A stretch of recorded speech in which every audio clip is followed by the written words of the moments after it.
We're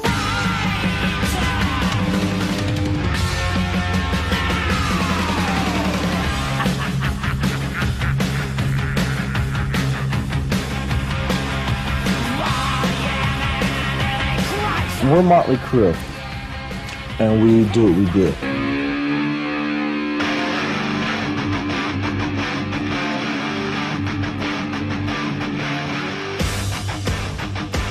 You have to laugh at yourself.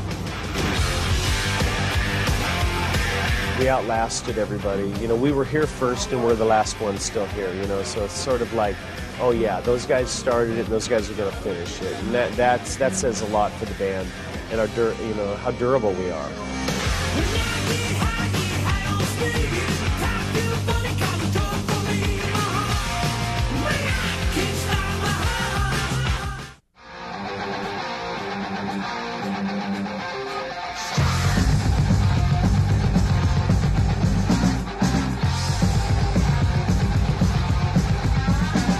That was a different band back then, you know. We were, you know, basically just kids. And we never thought we were ever going to be, we just wanted to be the biggest band in Hollywood, and that was it.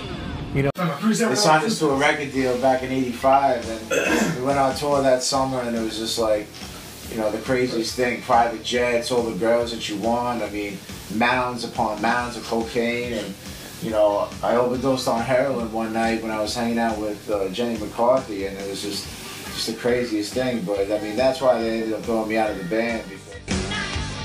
'85, yeah, it was such a long time ago. You know, I tell people all the time, I'm like, you know, the guitar is like an extension of my penis. It's just so it flows ever so softly. I mean, people don't believe me when I tell them, but you know, it's kind of just like an extension of my body, you know. But you know, that has nothing to do with me getting kicked out of the band. But I figured I'd just tell you guys, you know, how I feel about my guitar, my 60s. No, see, you know, James changed his number. You know, he's probably one of the best drummers to ever live, and you know, when he gets on that Rock Band drum set, he really goes, you know, he goes about a mile a minute on those sticks, man. It's just something to behold, you know. He threw me out of the band, I think, a little prematurely. But you know what I mean? What happened was, you know, back in '87, you know, James, he thought he was too hot for his britches. You know, he got into a relationship with Heather Locklear, stolen for Tommy Lee, exactly. You know, a lot of people don't know that, but anyhow, you know, Heather and I were alone after a show one night, and she pulled out my guitar and she started playing with it, and I mean, I was just like, you know, Heather, I don't know if this is such a good idea. I know you with Jimmy Drumsticks right now, and you know, I just all feels just so out of sync, you know, not right. And she didn't care, you know, she just went for it, you know, like her mouth was going like a mile a minute on my guitar, and I was just going crazy, and you know.